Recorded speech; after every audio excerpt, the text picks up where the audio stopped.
Hello. This talk is about, I suppose, a summary really of faults and earthquakes in TSG, and it's going to be given by four of us. I'm going to be talking about fault systems, and Lucy is going to talk about fault zones, so getting a little bit closer and looking at fault rock development, for example.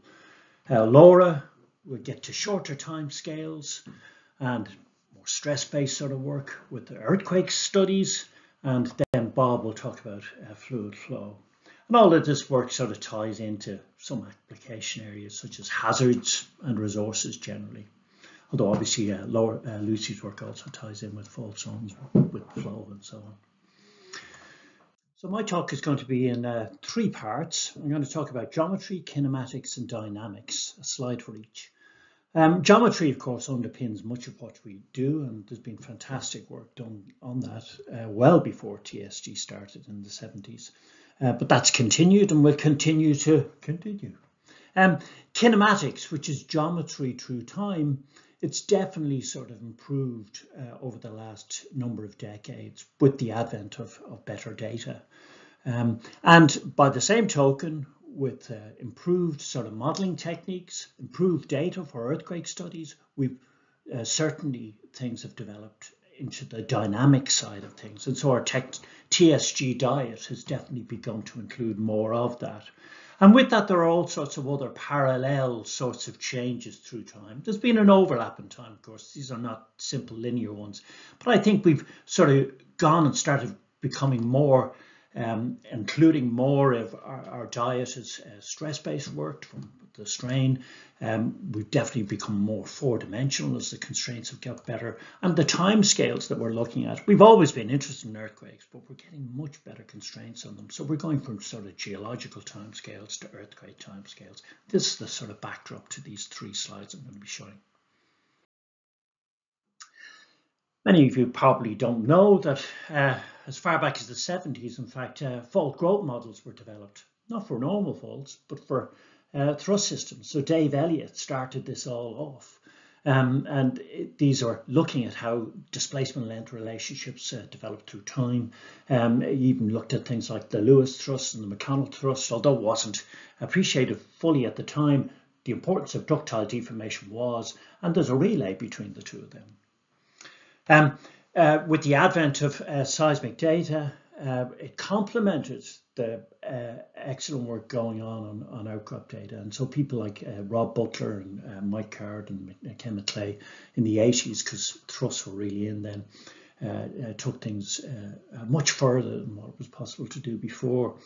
Similarly, in the likes of strike-slip fault systems, we started getting pop-ups and negative flares and positive flares and all sorts of things. And the 3D development of these systems was so much more improved by the advent of seismic data. And the same goes for normal faults. And I'm going to be talking about normal faults from now on. But here at the top is North Viking Graben 1987, seismically defined structure. And you can see quite a connected fault system, but it was still a marvelous sort of improvement of what it was possible to do just from outcrop data. System is more connected. It always was in those days. And you can see the diagram from section very close to this one across the North Viking Graben. It's much more soft linked, and we got a better appreciation of how faults interact without having to physically link up with each other. And that took us on in the 90s to the likes of fault populations and looking at the accommodation of sort of ductile strains and the interactions between faults of different sizes. And we've got in the diagram below, we started getting into things like looking at linkage and interaction and relays and all sorts of things like that. And also deformation of the volume surrounding faults. If faults die out, then they must transfer the displacement to other structures and they must interact. From kinematics perspective, it is fair to say that seismic made a big difference. So we were able to go to areas and look at growth rates and propagation here in the Timor Sea, in the Inner Moray Firth, for example, and a number of people worked in this sort of area. We could look at localization of fault systems from the early stage where there are lots of faults alive to the later stages where only the big faults were outliving them. And this is coming from seismic data, marvelous data sets in which we can look at cross-fault sequence growth. We can see when faults were moving. We have the temporal constraints, and this particular fault from Taranaki Basin, we got 2 phases of movement. So this is excellent constraints. We can generate 3D models, 4D models even, of this, in this particular case, a twisted fault, if you like. And here's a diagram here from the Gulf of Suez, from Jackson and Rodavadna. Chris and Atlee did a beautiful map here of segmented faults. And in this case, it's isopachs. So what we're actually looking at, the accommodation space, which is generated during the growth of these fault systems. And there are multiple isopachs available for this area, so we can look at growth through time. And of course, these are the perfect complement to some excellent outcrop work, which was started sort of, a decade or 2 beforehand on outcrops, such as the great work done by Dave Peacock and Dave Sanderson, for example, looking at the details of segmentation and the growth of faults. From the dynamics perspective, lithospheric modeling a lot of it started, was being presented in TSG. People like Nick Kuznier, one of the I suppose the real drivers behind this, was generating lithospheric models for faulting. And we started to think about earthquakes and how faults link into earthquake studies. People like Graham Yealing, also somebody who's sort of TSG, been going to TSG for years, they started doing elastic dislocation modeling, which is the sort of approach which you use in, well, you effectively use it in earthquake studies many decades ago, but structural geologists started to look at the deformation surrounding faults and how faults interact. Patience Cowie in the later 90s developed her stress loading model, which was able to consider the linkage or the propagation of faults through time and the development of fault systems. And so that was a big step forward. And since then, people have started using discrete element modeling approaches, which allow us to look at localization and propagation with different mechanical properties and a full range of them. We can end up getting out data sets like displacement against time here, which look remarkably like the Timor Sea data set in my previous slide. And of course, we got onto earthquakes. Fantastic earthquake data from the likes of Gerald Robertson workers and from Andy Nicol. And these are really getting to grips with the shorter time scales and the stress-based sort of thinking and stress interactions, which Laura will be touching on in her talk. So for all of the developments I've been talking about, it's surprising that if you actually look at the TSG badged specialist conferences over the last 3 decades, in terms of mode of faulting, we're more or less dealing with the same balance that we always have done. So it's the same diet as ever it was. It's probably leaning a little bit more towards normal faults with time, but that's probably not surprising given the availability of data. And that's backed up by the fact that industry-oriented conferences are slightly more common of late because of that additional data and funding, of course. But we haven't really been dragged by industry into different areas. We've more or less made proper use of industry and industry available data to pursue the same interests that we've had before. So that's me done. I'm going to pass you into the capable hands of Lucy, who's going to be talking about fault zones and in particular fault rock. So the fact that we actually get specific rock types which are linked to fault processes has been recognised in the field for a long time. And even ones a little bit more enigmatic, such as marlinites or pseudotachelites perhaps, were as early as the late 1800s and the early 1900s identified as being related to faulting. We had this lovely UK example where the Highlands controversy about what exactly was going on in the Northwest Highlands is reviewed in this Nature piece by Lapworth, where he uses the term myelinite and recognises that it specifically relates to dislocation rather than other foliated rock types. Some other major advances in our investigative techniques which have come about more recently are in electron microscopy, which allows us to look at these really fine-grained fault rocks in much more detail and also to analyse some of the deformation processes and the intracrystalline deformation, and also in experimental rock deformation, which really gives us that crucial link between the progressively produced deformed microstructures and the mechanical data as well, which can be recorded. Once we can identify a series of fault rocks, this also really leads into a slightly larger scale understanding of fault zones and their inherent three-dimensional complexity. So by identifying different fault rocks, we can have a look at, for example, strain localization, where are the principal slip surfaces, what is more of a damage zone, and what are the implications for their failure and fluid flow properties, for example. Bob will be talking about this a bit more in a few moments' time. Also in time, of course, we need to think in time. So series of fault rocks can also tell us about how faults actually change, perhaps in strength, as they go through various phases of reactivation. And again, that's really important for understanding the reactivation of various structures in the Earth. So looking at exhumed fault zones is really, really valuable in terms of their fault rocks. But we also want to try and link those fault rocks to the actual processes, and even to try and quantify some of the mechanics of that work. And again, that can sometimes be done and is a really valuable contribution to using exhumed fault rocks to understanding present-day faulting processes. One of the key steps in understanding fault rocks is to understand that not only are they a marker of deformation, but they also feed back into the fault behavior. So this graph here was a key piece of work which really showed from experimental data that during earthquake slip rates, we actually start to experience dynamic changes in properties of the fault. So this one particularly is friction. And what is that related to? Well, it's due to things like melting or production of fault rocks like amorphous silicas or nanoparticles or nanofibers, all of which are very interesting in themselves, but also contribute a different mechanical and facilitate different deformation processes along the fault, not only along the same slip episodes which they're produced, but also have implications for future reactivation of that fault. And that can make us question, these are not really so simple to put into our classic classification schemes. How can we better try and classify these rocks once we understand their processes a bit better? Looking at the typical distribution of fault rocks through the crust has really informed our ideas of how crustal strength is distributed. So we typically think about frictional or brittle structures high up in the crust and the shallowish upper crust, and then as we go into the lower crust, we start to see things like viscous creep and mylonites and shear zones coming in. And that has really been a keystone of some of the arguments about what a crustal profile should look like and how much it varies from place to place. And in turn, that informs other major sort of facets of our understanding about where earthquakes occur, for example.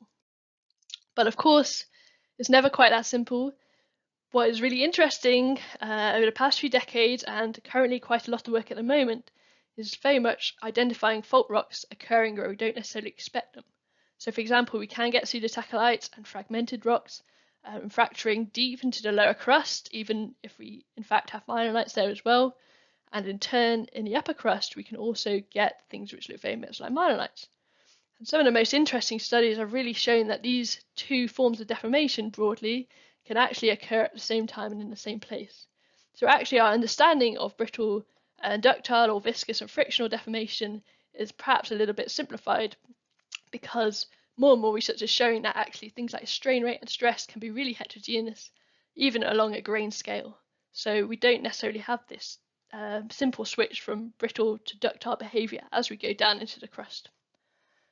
And that also has implications for how we think about how strain is partitioned, and when we zoom out into a kind of more regional scale, how is stress and even strain transferred between different portions along a fault with different combinations of deformation mechanisms. That's really important for active tectonics, which is what Laura is about to talk about. Moving up in the crust from what Lucy was discussing, we can talk about active faults and earthquakes. So brittle active faults have the potential to really give us a glimpse into deformation on faults on quite short timescales and at very high resolution. And this is going to be crucial for kind of reflecting back on the geological record. We can learn a lot from what active faults are doing, but we can also learn from the geological record on what we might expect to see when we're trying to study earthquakes and active faults. And this is important for people who are living with the hazard of earthquakes. So we've known that we can study active faults just by looking at the landscape for a long time. So if we look at this early Landsat image from 1979, we can see a big strike slip fault in the Altai Mountains in Western Mongolia, striking across the landscape. And this is just telling us where this fault is and a bit about its kinematics. And so we've been using the landscape and satellite imagery for many decades to study active fault kinematics. And this has just gotten better with time. So we can see here a more recent image of the same fault. We have much higher resolution and we can observe things in great detail. So we've gone from just trying to figure out where faults are and what they're doing in kind of space, but also in time by using tools like geochronology and paleoseismology. And so we can see how faults have behaved on the Quaternary timescale, over thousands of years. How fast are they slipping, just by looking at offset landscapes and trying to date those landscapes, and also trying to date when earthquakes have happened in the past. And very large-scale studies of this nature on these timescales reveal how faults interact with one another and kind of share distributed strain over 1,000-year timescales. And we can kind of combine this with things like seismic reflection to see even longer timescales of how faults interact and behave.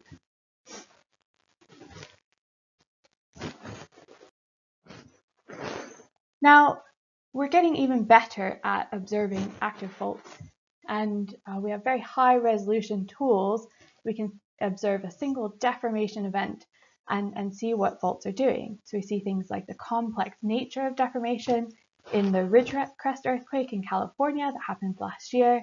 We see evidence for bookshelf faulting just in a single earthquake event. And so this is telling us a lot about the complexity of faults and how deformation is distributed in space in just one deformation event.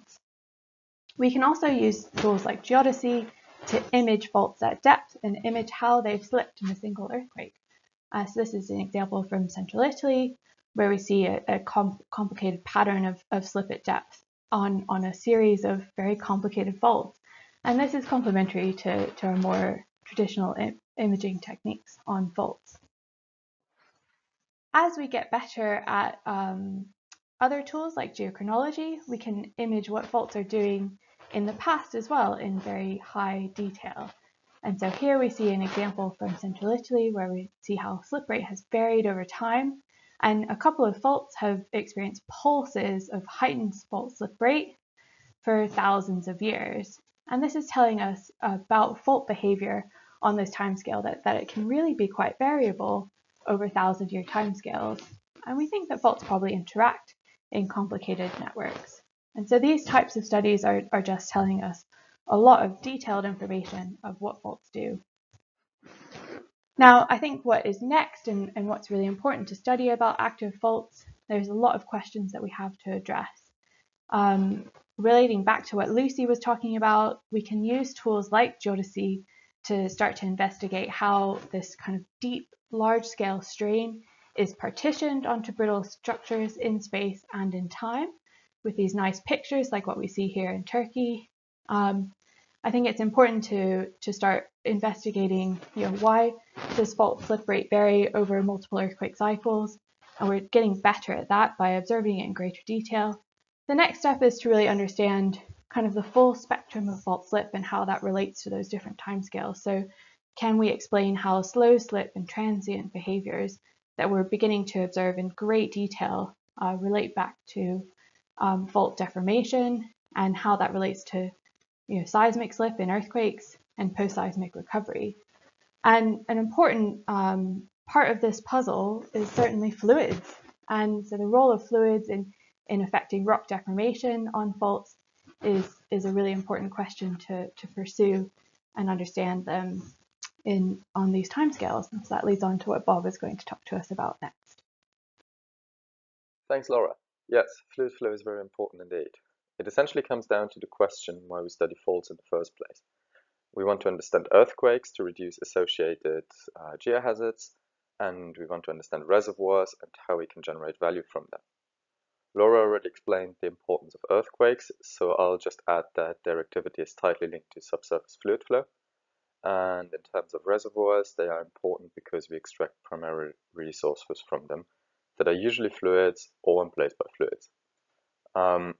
Or we might use them as natural storage facilities, with fluids being a key consideration again. And as we can see here in the cross-section of the Aquitaine Basin in southwestern France, faults are crucial in understanding fluid flow in these basins. So it is not surprising that the TSG has been fairly active around this theme. And so going through the meeting records, we find many that were themed around fluids in one way or another. There's also been a few Ramsay medals awarded to fluid flow related research in recent years, and I'm sure many more that we just don't have in our records.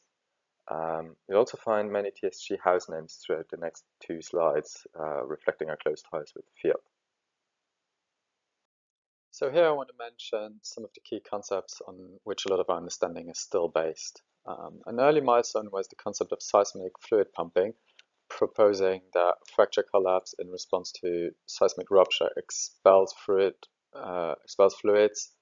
and then these can migrate along the active fault over pretty big distances. Also very important is the fault valve model, explaining how active faults can act as pressure valves for high pressure fluids from sealed reservoirs.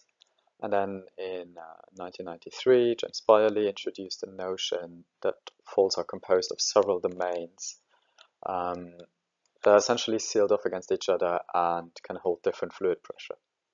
A rupture in one of these compartments will potentially breach the seals to its neighbors and may this lead to rapid fluid flow, kind of promoting rupture propagation.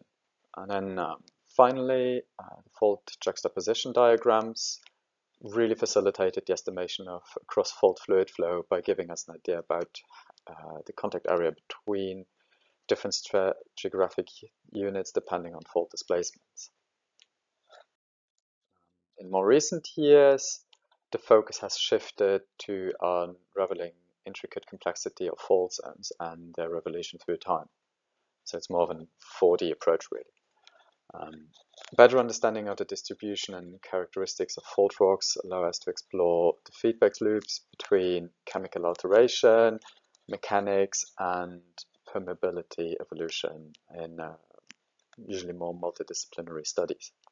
We also see more work on exotic lithologies being done, kind of going away from the more typical sedimentary rocks that are important in hydrocarbon plays. Examples here would be kind of basalts for carbon sequestration or shales for nuclear waste storage. This then concludes our talk, and we hope you got a good overview about how we think faults work, why you should stick faults into an SEM if you have one, when to expect earthquake forecasts, and why fluids are eventually paying all our bills. We will now continue with a 10-minute live question round. Thank you.